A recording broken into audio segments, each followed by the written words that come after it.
Hello, I welcome you all in this video series. Railway के द्वारा 1992 से 2022 तक जो भी एग्ज़ाम्स कंडक्ट करवाई गई है उसमें जीके से जितने भी क्वेश्चंस पूछे गए थे हम सारा questions one by one explanation के साथ डिस्कस करेंगे। ये हम शुरुआत में 1992 से शुरू करेंगे और आगे जाएंगे 2022 तक। ठीक है, ये एसपीडी का बुक है जिसमें रेलवे के द्वारा 1992 से लेकर के 2022 तक का क्वेश्चंस एकत्रित किया गया है, तो आप वह भी बुक खरीद के पढ़ सकते हैं, लेकिन हम इसमें एक्सप्लेनेशन के साथ पढ़ेंगे। पहला क्वेश्चन कहता है जनगणना संघ सूची का विषय है। अब देखिए, यदि हम अपने संविधान की बात करें तो हमारे संविधान में 3 तरह की सूची है। कौन कौन? Union list, state list and concurrent list. तो यूनियन लिस्ट जो संघ सूची है इसमें केंद्र सरकार कानून बनाती है, जो स्टेट लिस्ट है उसमें राज्य सरकार कानून बनाती है, और जो कंकरेंट लिस्ट है उसमें केंद्र सरकार एंड राज्य सरकार दोनों कानून बना सकती है।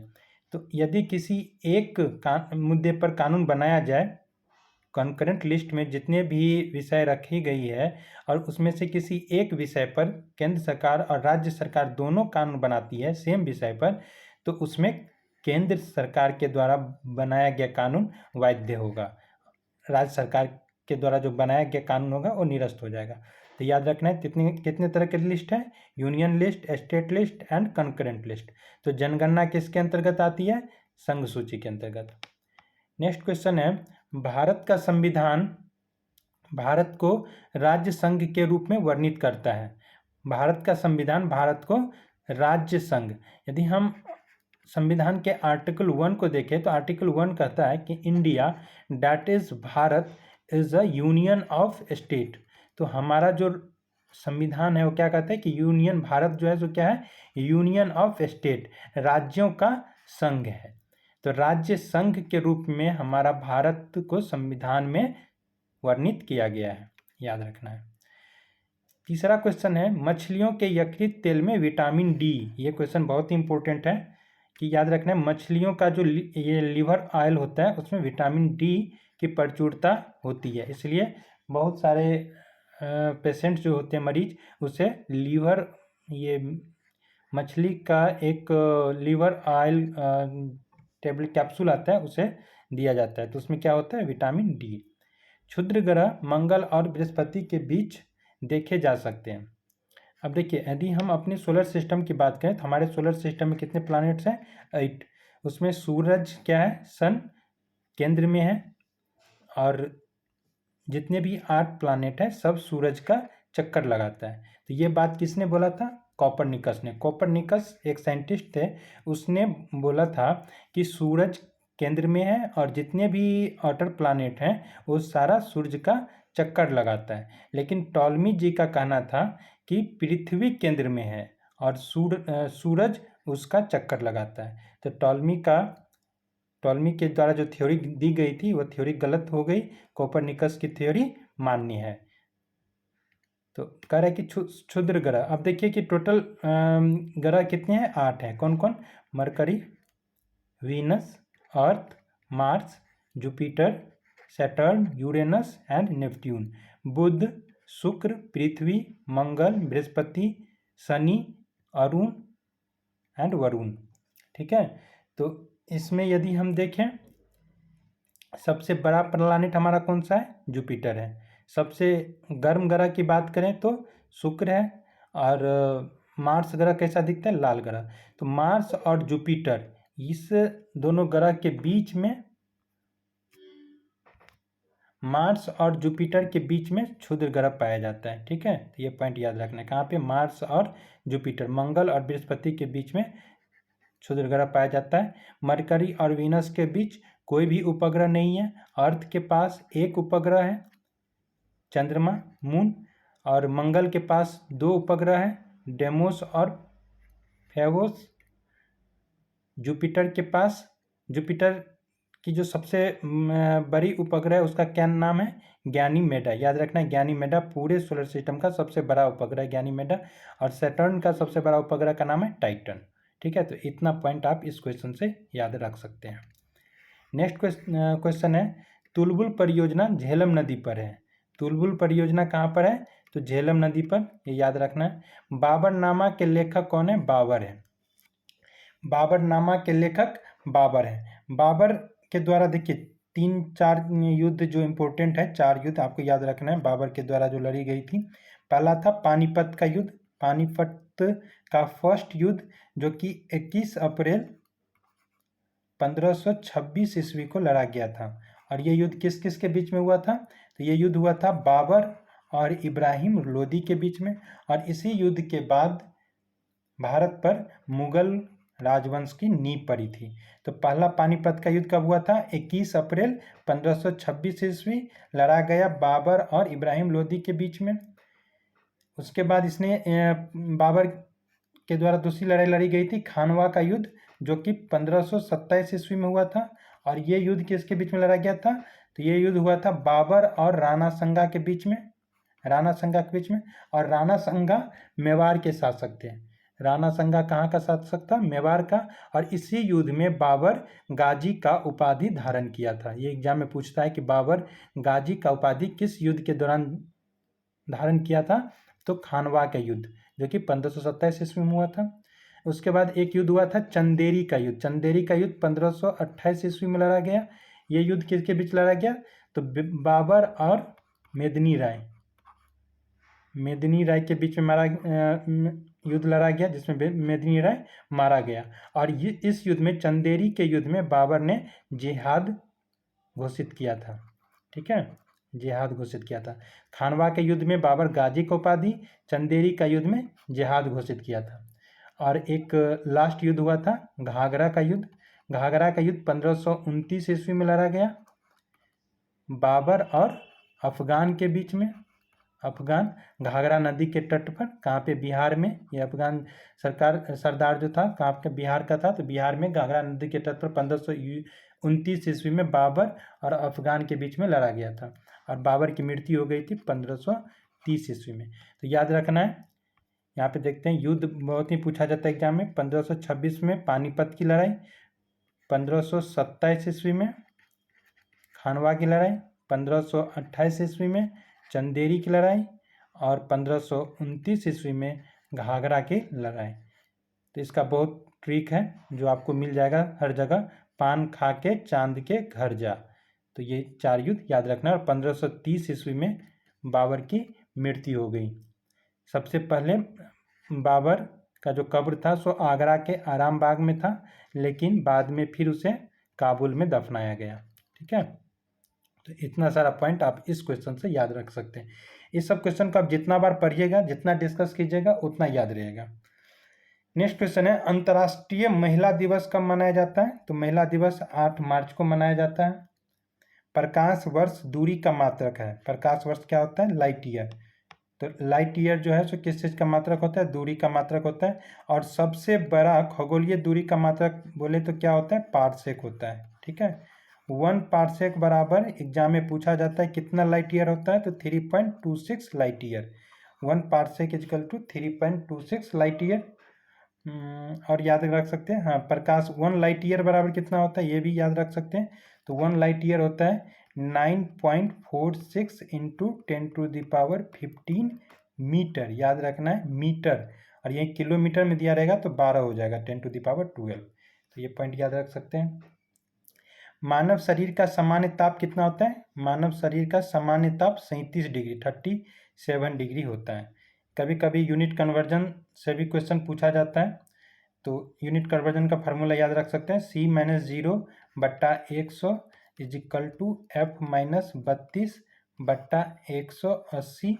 और केल्विन वाला भी देख लीजिए, केल्विन का होता है K-273/100। ठीक है, तो ये याद रख सकते हैं। यदि आपको पूछ देगा कि बताओ मानव शरीर का सामान्य ताप फ़ारेनहाइट में कितना होता है, तो इस फार्मूला में हम C की जगह 32 पुट करके फ़ारेनहाइट का मान निकाल सकते हैं। तो ये आपको याद रखना है मेनली सेल्सियस और फ़ारेनहाइट कन्वर्जन पूछता है। ये पॉइंट आप याद रख सकते हैं। एक पॉइंट और, -40 डिग्री सेल्सियस पर, -40 डिग्री ताप पर फ़ारेनहाइट और डिग्री सेल्सियस इक्वल होता है। ठीक है, कितने डिग्री पे सेल्सियस और फ़ारेनहाइट बराबर होता है? तो -40 डिग्री सेल्सियस, -40 डिग्री तापमान पर सेल्सियस और तापमान पर सेल्सियस और फ़ारेनहाइट बराबर होता है। नेक्स्ट क्वेश्चन कह रहा है कि अंतिम मुगल सम्राट कौन था? तो अंतिम मुगल सम्राट था बहादुर शाह द्वितीय, जिसे बहादुर शाह जफर भी कहते हैं। ठीक है, जब 1857 का युद्ध हुआ था तो उस समय में बहादुर शाह द्वितीय थे। तो बाद में फिर सारा पावर ब्रिटिश इंडिया के हाथ में चला गया और इसे रंगून भेज दिया गया। तो अंतिम मुगल सम्राट कौन था? बहादुर शाह द्वितीय। आप ऐसे देख, मुगल सम्राट में ये पूछता है कि क्रम, तो सबसे पहले बाबर ने मुगल वंश का नींव रखा था। बाबर के बाद हुमायूं आया, हुमायूं के बाद बाबर, हुमायूं के बाद जहांगीर के बचपन का नाम क्या था? तो सलीम था। जहांगीर के बाद शाहजहां के बाद औरंगजेब। तो इतना आपको याद रखना है। इसका टाइम पीरियड भी याद रख सकते हैं क्योंकि अब एग्जाम में पूछने लगा है टाइम पीरियड। बाबर का शासन कितने तक चला था? 1526 पानीपत की प्रथम लड़ाई में से लेकर के 1530 ईस्वी तक। हुमायूं की बात देखें तो हुमायूं का शासन 1530 से लेकर के 1556 ईस्वी तक हुमायूं का शासन चला था। लेकिन चौसा का जो युद्ध हुआ, कन्नौज का युद्ध, जिसमें हुमायूं को शेरशाह सूरी हरा दिया और दिल्ली पर सूर्यवंश का शासन आ गया था। तो सूर्यवंश का शासन दिल्ली पर आ गया था कितने से कितने ईस्वी तक? तो याद रख सकते हैं 1540 से लेकर के 1555 ईस्वी तक। सूर्यवंश का शासन कितने से कितने तक? 1540 से लेकर के 1555 तक। तो हुमायूं कितने तक शासन किया? 1530 से लेकर के 1540 तक, और फिर 1555 में सूर्यवंश को हरा करके 1556 तक रहा था। उस 1556 में हुमायूं की मृत्यु हो गई थी। जहांगीर का टाइम पीरियड बात करें तो जहांगीर 1605 ईस्वी से बाबर, हुमायूं के बाद अकबर का शासनकाल चला था 1556 से लेकर के 1605 ईस्वी तक। जहांगीर की टाइम पीरियड की बात करें तो जहांगीर 1605 ईस्वी से लेकर के 1627 ईस्वी तक। शाहजहां की बात करें तो शाहजहां 1627 से 58 तक, और औरंगजेब 1658 ईस्वी से लेकर के 1707 ईस्वी तक। औरंगजेब की मृत्यु कितने में हुई थी? 1607 में। ये एग्जाम में बहुत बार पूछा जाता है कि औरंगजेब की मृत्यु कितने ईस्वी में? 1707 ईस्वी में हुई थी। ठीक है, एक दो युद्ध जो हुमायूं का युद्ध हुआ था, चौसा का युद्ध, वो कितने ईस्वी में हुआ था? चौसा का युद्ध हुआ था 1539 में, जिसमें शेरशाह सूरी हुमायूं को हराया था। और एक युद्ध और हुआ था 1540 में, कन्नौज का युद्ध कहते हैं जिसको, या बिलग्राम का युद्ध, जिसमें हुमायूं को शेरशाह ने पुनः हराया था और दिल्ली पर शेरशाह सूर्यवंश का स्थापना हो गया था 1540 में। सूर्यवंश कब से कब तक चला? 1540 से लेकर के 1555 ईस्वी तक। ठीक है, इतना पॉइंट याद रख सकते हैं। फिर हुमायूं दिल्ली पे अटैक किया था 1555 ईस्वी में। उस युद्ध का नाम क्या था? सरहिंद का युद्ध। सरहिंद का युद्ध कितने ईस्वी में लड़ा गया? 1555 ईस्वी में। तो इतना पॉइंट आपको याद रखना है इस क्वेश्चन से रिलेटेड। इसी तरह से हम क्वेश्चंस को डिस्कस करेंगे, एक क्वेश्चन से बहुत सारा क्वेश्चंस निकालने की कोशिश करेंगे। नेक्स्ट क्वेश्चन है, भारत छोड़ो आंदोलन का नारा किसने दिया था? क्विट इंडिया मूवमेंट के दौरान महात्मा गांधी के द्वारा दिया गया था। महात्मा गांधी ने दिया था क्विट इंडिया मूवमेंट, सभी। ठीक है, quit India movement Mahatma Gandhi के द्वारा चलाया गया था। महात्मा गांधी भारत साउथ अफ्रीका से कब आए थे? 9 जनवरी 1915 ईस्वी को। ठीक है, इसलिए हम 9 जनवरी को प्रवासी भारतीय दिवस मनाते हैं। महात्मा गांधी के द्वारा 1920 ईस्वी में असहयोग आंदोलन चलाया गया था। असहयोग आंदोलन कितने ईस्वी में? 1920 ईस्वी में। उससे पहले 1917 ईस्वी में महात्मा गांधी के द्वारा पहला सत्याग्रह किया गया था, चंपारण सत्याग्रह के नाम से कहते हैं। 1918 ईस्वी में महात्मा गांधी जी ने अहमदाबाद में जो मजदूर आंदोलन हुआ था उसका लीडरशिप संभाले थे 1918 ईस्वी में, और ये महात्मा गांधी का पहला भूख हड़ताल था। ठीक है, तो ये दोनों पॉइंट आपको याद रखना है। 1917 1918 में पहला भूख हड़ताल महात्मा गांधी के द्वारा 1918 में, चंपारण सत्याग्रह 1917 में, 1920 में असहयोग आंदोलन, और चौरी चौरा कांड के बाद असहयोग आंदोलन को बंद कर दिया गया। 5 फरवरी 1922 ईस्वी को चौरी चौरा कांड हुआ था, और 12 फरवरी 1922 ईस्वी को महात्मा गांधी असहयोग आंदोलन को वापस ले लिए थे। ठीक है, राशियों की कुल संख्या कितनी होती है? 12, टोटल 12, 12 जोड़ोइक साइंस होता है, जैसे मेष, वृक, वृश्चिक, ये सब जो होता है, तो टोटल कितने होते हैं? 12 होते हैं। एंजाइम मूल रूप से प्रोटीन होता है। एंजाइम जो होता है वो क्या होता है? प्रोटीन होता है। सौरमंडल का सबसे चमकीला ग्रह, देखिए अभी हम डिस्कस किए थे, सबसे चमकीला ग्रह कौन सा होता है? वीनस, शुक्र। और सबसे नजदीक का ग्रह मरकरी, बुध। तो याद रखना है, सौरमंडल का सबसे चमकीला ग्रह शुक्र ग्रह है। सबसे बड़ा ग्रह की बात करें तो जुपिटर। सबसे बड़ा उपग्रह की बात करें पूरे सौरमंडल में तो गैनीमेडा। सैटर्न का सबसे बड़ा उपग्रह टाइटन।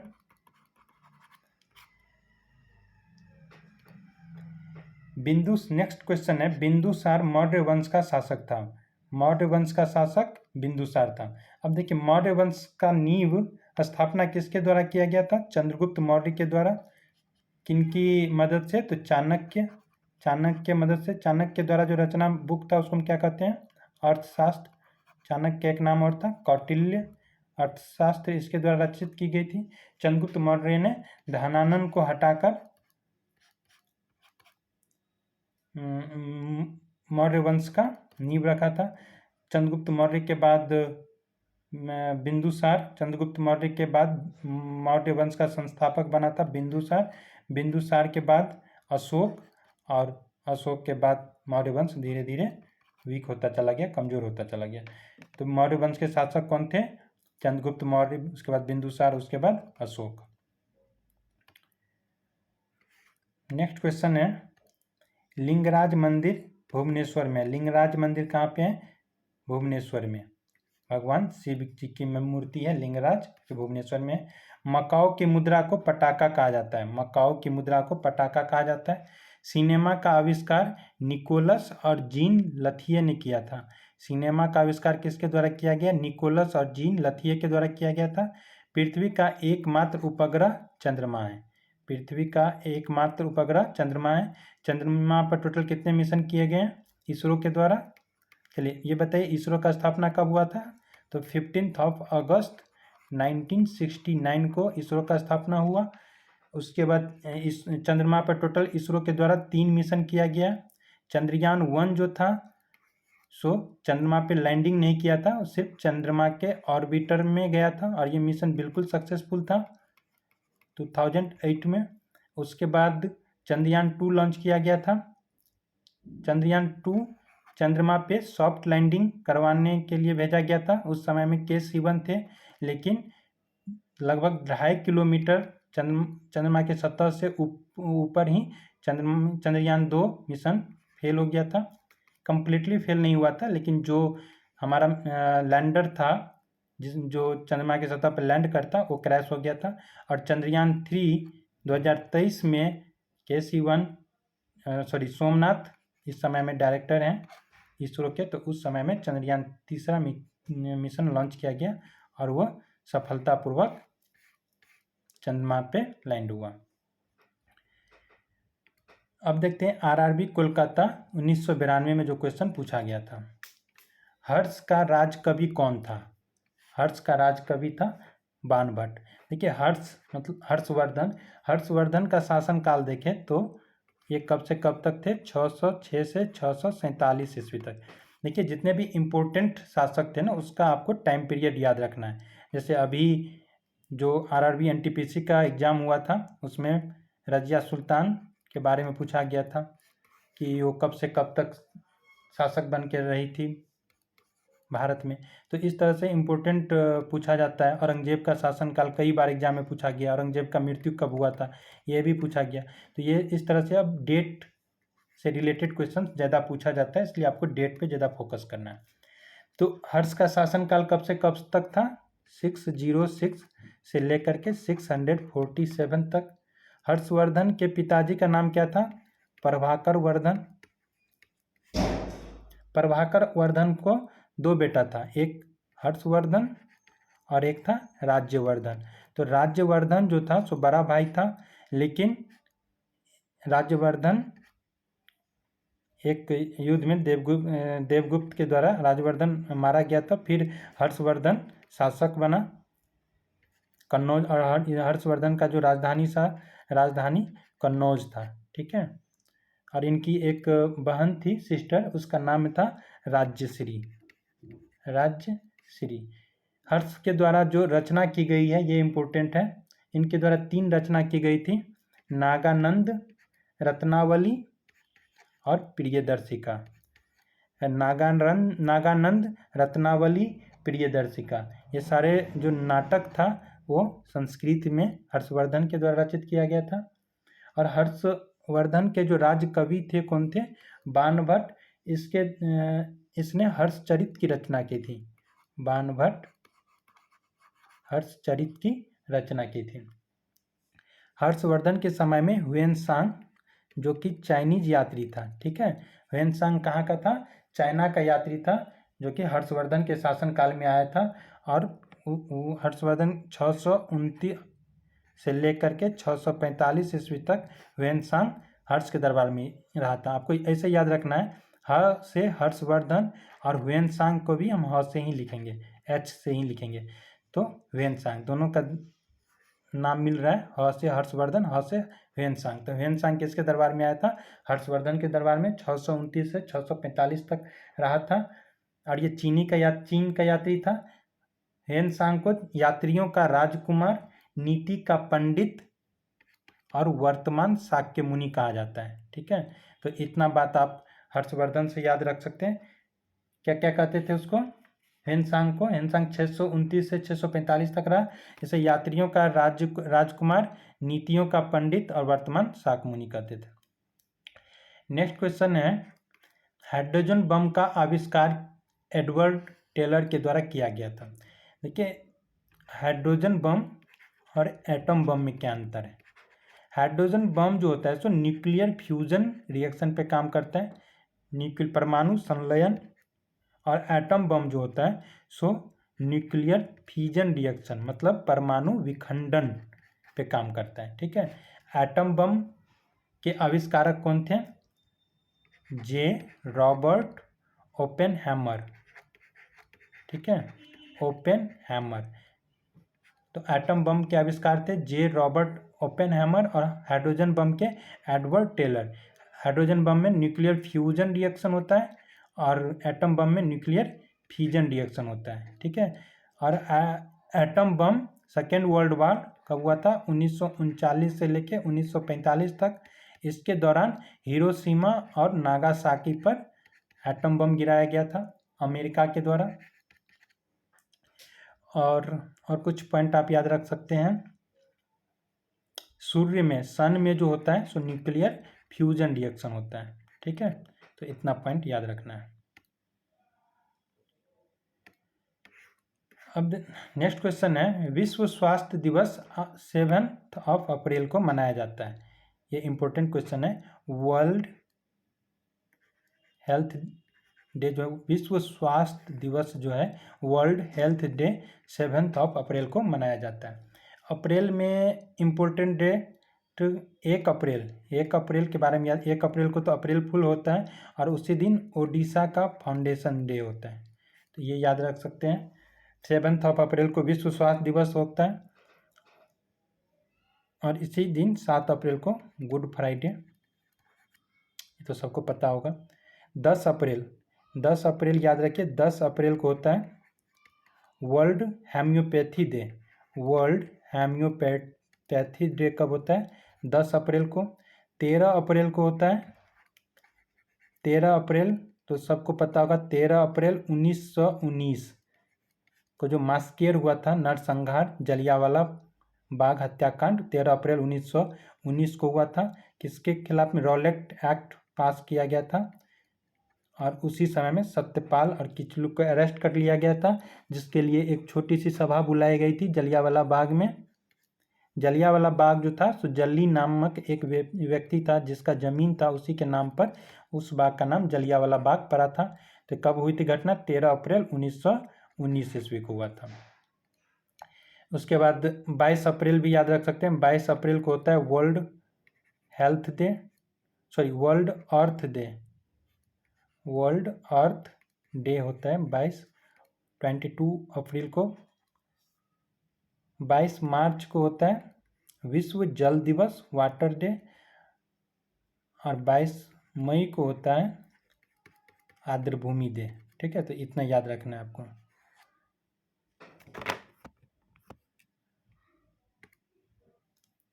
नेक्स्ट है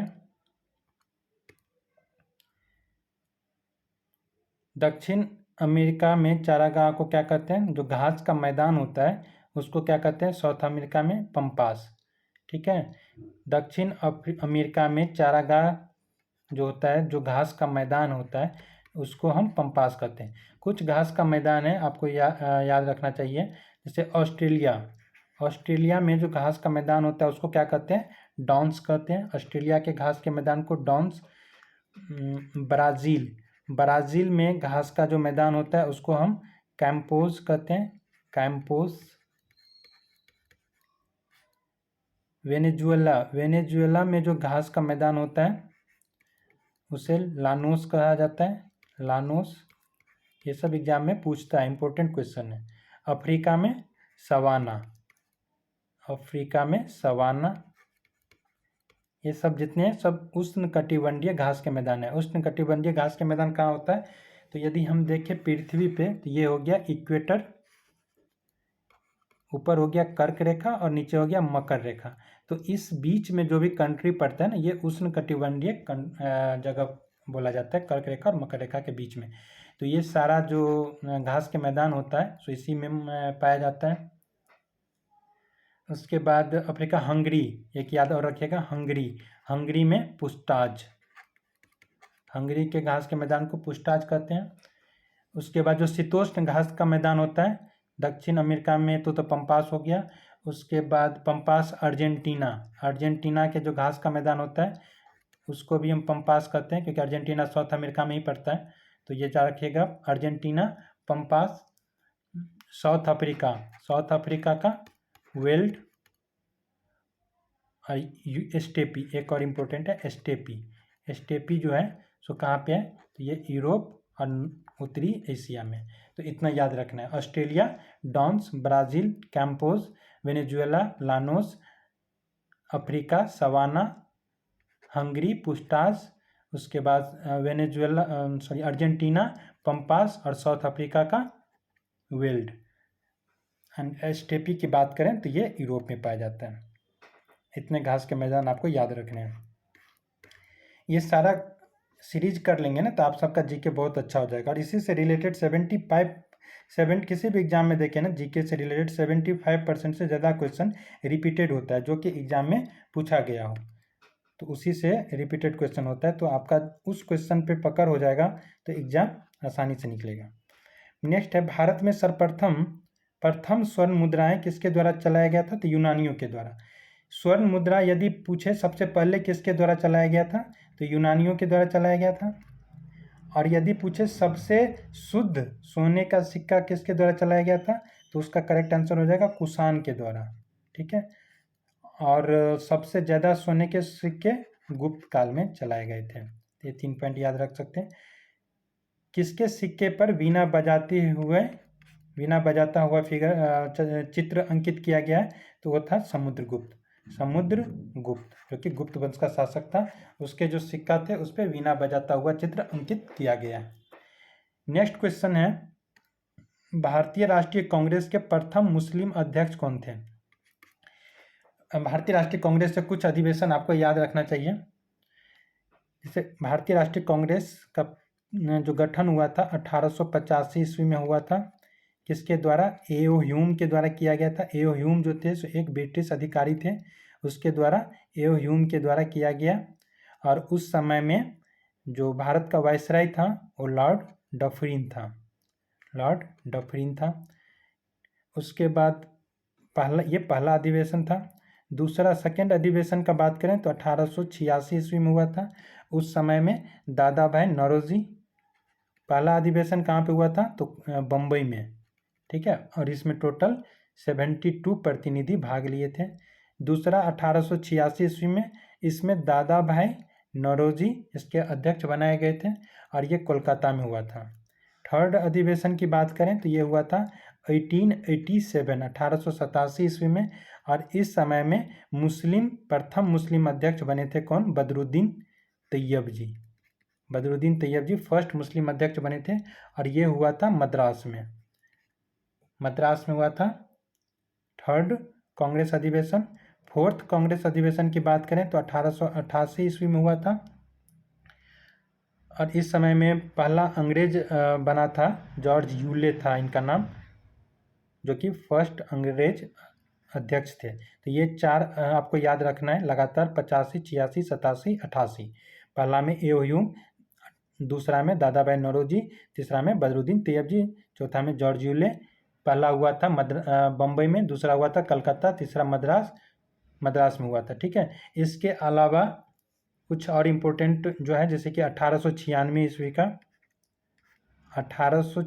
ईस्वी का जो कांग्रेस अधिवेशन हुआ था, ये कहाँ पे हुआ था? कलकत्ता में हुआ था। और इसके अध्यक्ष थे रहमतुल्लाह सयानी इसके अध्यक्ष थे।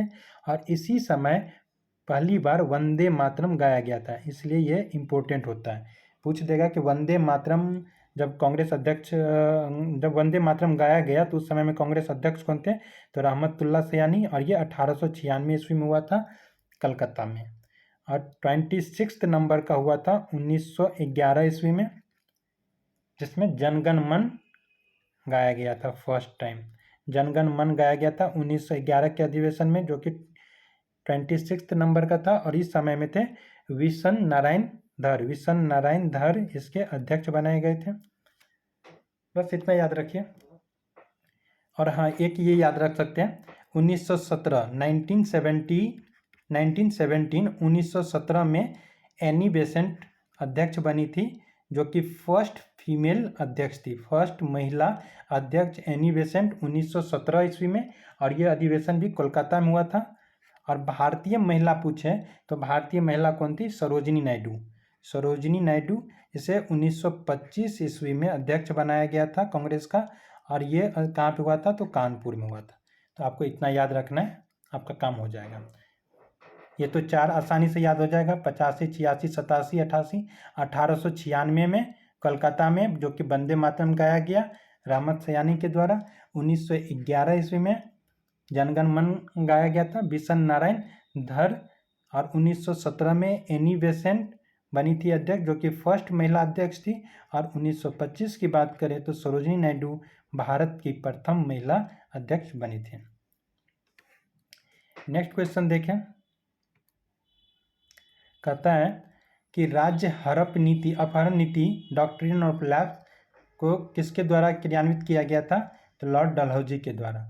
ये क्या था राज्य हड़प नीति? इसमें कहा गया था कि कोई भी शासक जिसको अपना पुत्र न हो और यदि वह गोद लिया हुआ हो, तो उसके मरने के बाद उस राज्य पर किसका अधिकार हो जाएगा? ब्रिटिश सरकार का अधिकार हो जाएगा। यदि उसका अपना संतान नहीं होगा तो उस पर किसका अधिकार हो जाएगा?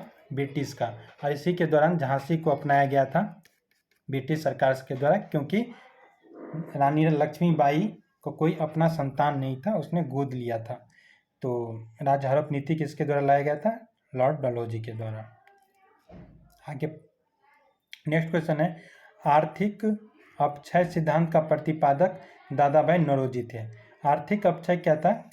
Drain of economic theory. दादा भाई नौरोजी का कहना था कि अंग्रेज जो है सो भारत से पैसा बहाकर कहाँ ले जा रहा है? ब्रिटेन ले जा रहा है। तो इसे ही उसने आर्थिक अपक्षय थ्योरी दिया था, जो किसके द्वारा लिखा गया था? दादा भाई नौरोजी के द्वारा। राज्यसभा में मनोनीत सदस्यों की संख्या कितनी होती है? 12। राज्यसभा में किसके द्वारा मनोनीत किए जाते हैं? प्रेसिडेंट के द्वारा। कितने सदस्य? 12 सदस्य मनोनीत किए जाते हैं। नेक्स्ट क्वेश्चन, सुंडा जलद मरुमध्य कहाँ पे है? तो जावा और सुमात्रा के बीच में, जो कि आपको इंडोनेशिया के आसपास मिल जाएगा। आप जा करके देख सकते हैं मैप पे। मैप बार बार देखा कीजिए, जिससे ज़्यादा देर तक आपको याद रहेगा। सुंडा जलद मरुमध्य कहाँ पे है? तो जावा और सुमात्रा के बीच में। नेक्स्ट क्वेश्चन है, राष्ट्रीय आय का आकलन कौन करता है? तो यह करता है CSO, सेंट्रल स्टैटिस्टिक्स ऑफिस, केंद्रीय सांख्यिकी संगठन। किसके द्वारा किया जाता है? CSO के द्वारा राष्ट्रीय आय, नेशनल इनकम का गणना। गांधी इरविन समझौता कब हुआ था? तो देखिए, गांधी इरविन समझौता 5 मार्च 1931 को हुआ था। इस समय में दांडी मार्च 1930 में महात्मा गांधी ने स्टार्ट किए थे, और 6 अप्रैल को दांडी पहुंचकर उसने नमक कानून तोड़ा, और वहीं से सविनय अवज्ञा आंदोलन स्टार्ट किए थे महात्मा गांधी जी। तो सविनय अवज्ञा आंदोलन कब स्टार्ट हुआ था? 6 अप्रैल 1930 को। इसी आंदोलन के बीच में इरविन, जो कि भारत के वायसराय थे, तो गांधी और इरविन के बीच में 5 मार्च 1931 को समझौता हुआ, और गांधी जी को मनाया गया गोलमेज सम्मेलन में भाग लेने के लिए। उस समय में कौन सा गोलमेज सम्मेलन चल रहा था? सेकेंड गोलमेज सम्मेलन। तो महात्मा गांधी, टोटल कितने गोलमेज सम्मेलन हुए? 3 गोलमेज सम्मेलन हुए थे, जिसमें कांग्रेस के प्रतिनिधि के रूप में बन के महात्मा गांधी गए थे। कांग्रेस का प्रतिनिधि के रूप में महात्मा गांधी दूसरा गोलमेज सम्मेलन में भाग लेने के लिए इंग्लैंड गए थे, और पहला और तीसरा में कांग्रेस का कोई भी अध्यक्ष भाग नहीं लिया था। यदि पूछे कि डॉक्टर BR अम्बेडकर, तो तीनों सम्मेलन में, गोलमेज सम्मेलन में पहला, दूसरा और तीसरा तीनों में भाग लिए थे। तो ये इम्पोर्टेंट है, ये बात आपको याद रखना है। नेक्स्ट क्वेश्चन है, विश्व बैंक का मुख्यालय कहाँ पर है? तो विश्व बैंक, वर्ल्ड बैंक की बात करें तो वर्ल्ड बैंक का मुख्यालय वाशिंगटन DC में है। और वर्ल्ड बैंक का जो स्थापना हुआ था, सो ब्रिटेन वुड सम्मेलन हुआ था, जिसके तहत वर्ल्ड बैंक और IMF दोनों का स्थापना हुआ था। वर्ल्ड बैंक जो है सो लॉन्ग टर्म के लिए लोन प्रोवाइड करता है, और IMF जो है सो शॉर्ट टाइम के लिए लोन प्रोवाइड करता है। तो ये याद रखना है। विश्व बैंक का मुख्यालय कहाँ पर है? वाशिंगटन DC में। नेक्स्ट क्वेश्चन है, योजना आयोग का अध्यक्ष कौन होता है? योजना आयोग के जो हेड होते हैं सो प्रधानमंत्री होते हैं, और अर्थशास्त्र का जनक एडम स्मिथ को कहा जाता है। अर्थशास्त्र का अध्यक्ष एडम स्मिथ को कहा जाता है।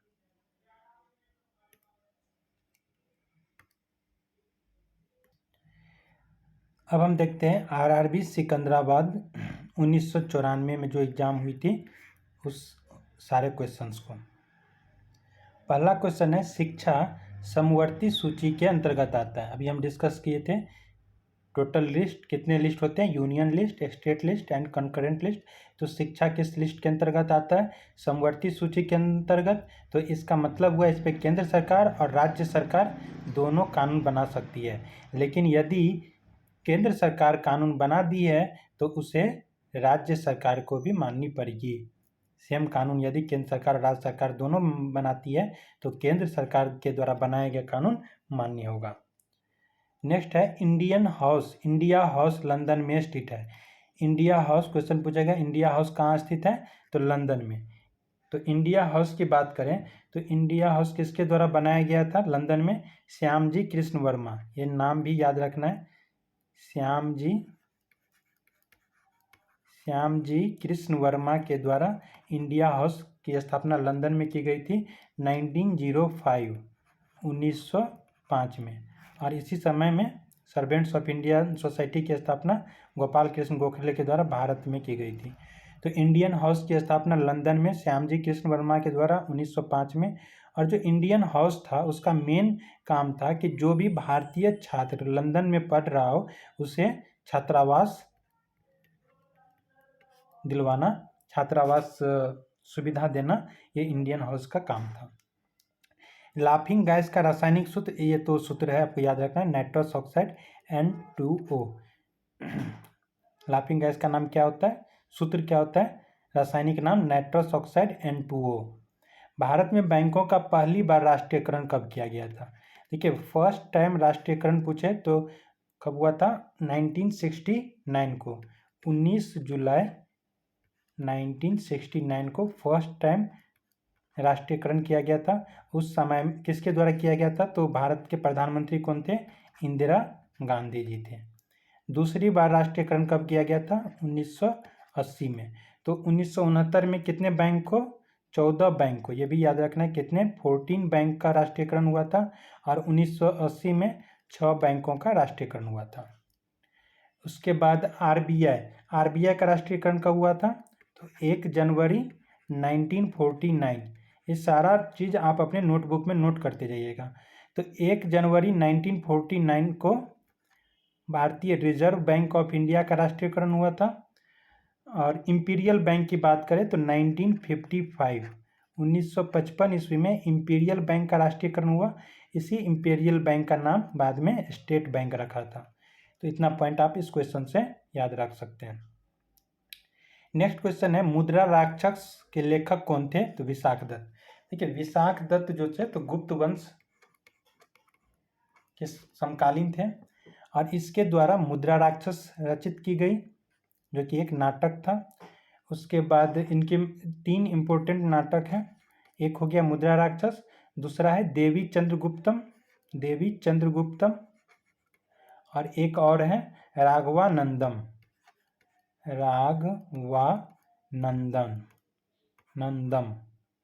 तो राघवानंदम, मुद्रा राक्षस, देवी चंद्रगुप्तम और राघवानंदम, ये किसके द्वारा रचित है? विशाख दत्त के द्वारा। मुद्रा राक्षस में चंद्रगुप्त मौर्य को शूद्र के समान बताया गया था, बोला था ये कुलीन है। कौन?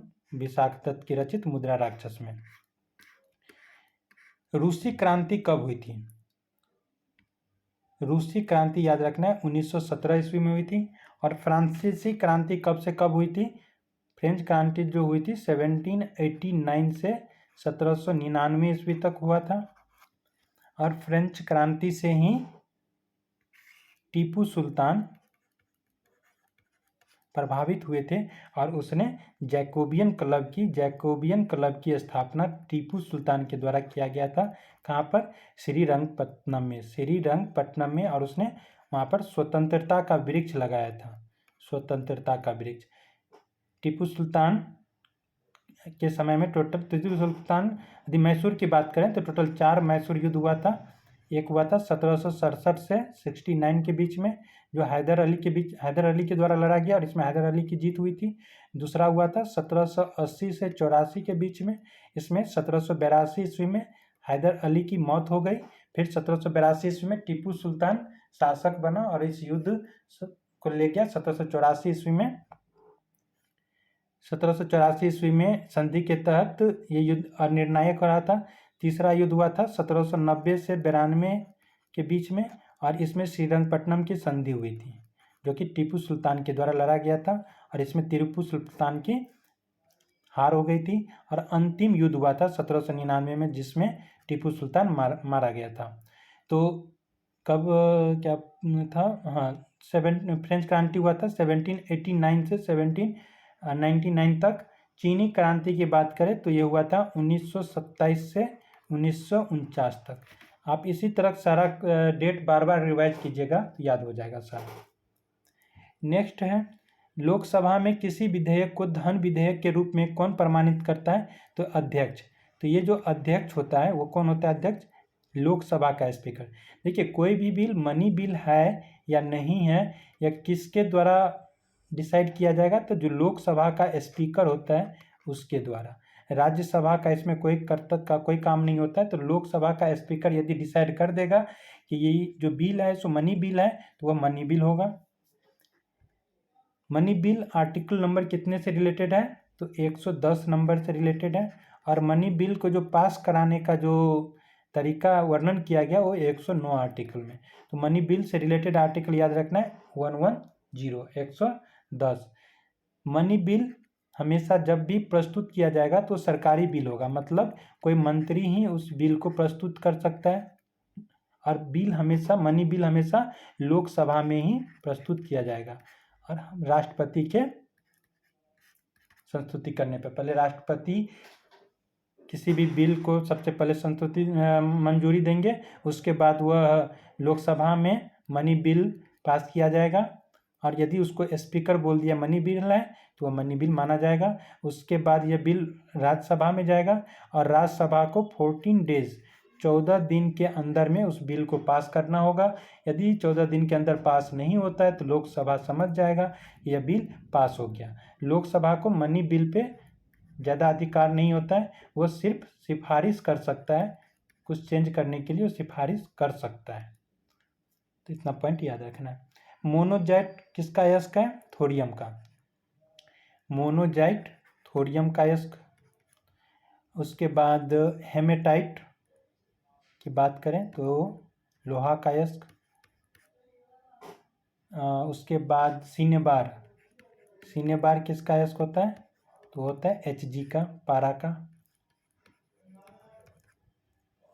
नेक्स्ट है इंग्लैंड का प्रथम प्रधानमंत्री कौन था? तो रॉबर्ट वालपोल था। ये सब इतना इम्पोर्टेंट नहीं है लेकिन आप याद रख सकते हैं।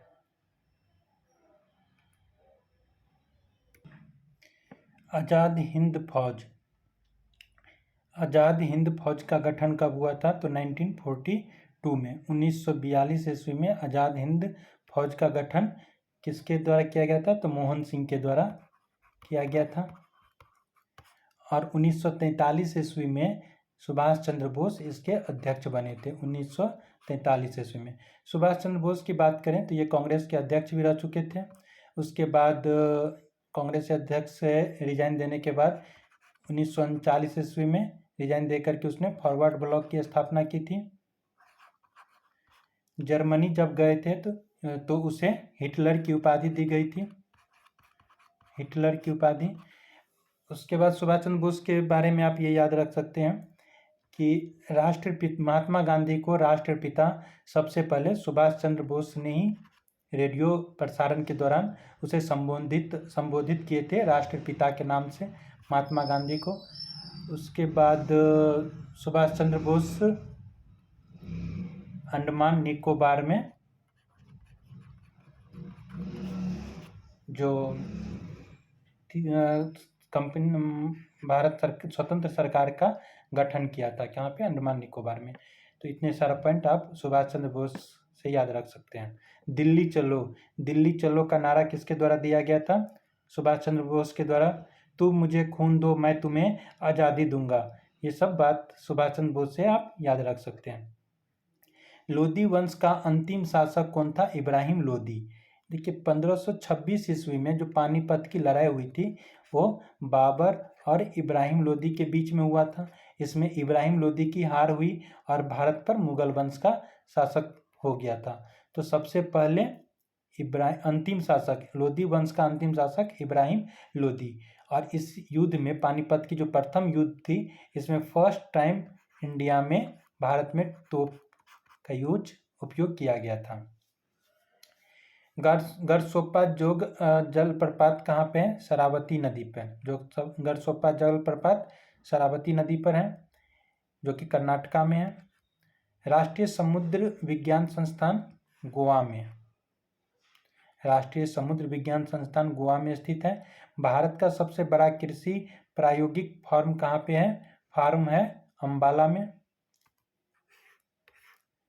नेक्स्ट पॉइंट है राज्यसभा का पदेन अध्यक्ष उपराष्ट्रपति होता है। जो वाइस प्रेसिडेंट होता है इंडिया का वो पदेन अध्यक्ष हो जाता है राज्यसभा का। तो राज्यसभा के अध्यक्ष के लिए अलग से कोई भी चुनाव नहीं होता है। जो भी उपराष्ट्रपति होगा वो राज्यसभा का अध्यक्ष होगा। जैसे लोकसभा के स्पीकर के लिए चुनाव होता है और उसे चुना जाता है, लेकिन राज्यसभा की बात करें तो वो पदेन अध्यक्ष होता है उपराष्ट्रपति।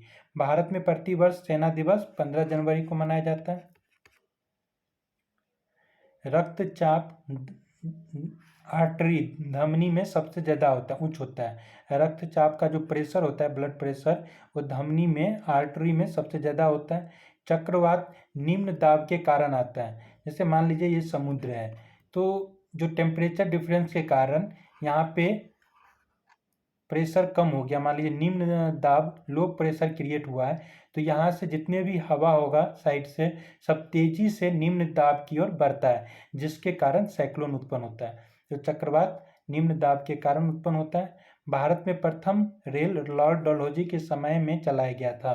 भारत में प्रथम रेल 16 अप्रैल 1853 ईस्वी को लॉर्ड डलहौजी के समय में मुंबई से थाने के बीच में चलाया गया था। टोटल लंबाई कितना था? 34 किलोमीटर। इस ट्रेन का नाम था ब्लैक ब्यूटी। ठीक है। उसके बाद 1925 में फर्स्ट इलेक्ट्रिक ट्रेन चलाया गया था। तो इतना पॉइंट आपको याद रखना है। Thank you. अब नेक्स्ट वीडियो में हम आर भोपाल 1995 में इसको डिस्कस करेंगे। इससे आगे का जो वीडियो होगा पार्ट 2 करके नेक्स्ट आएगा। Thank you for watching.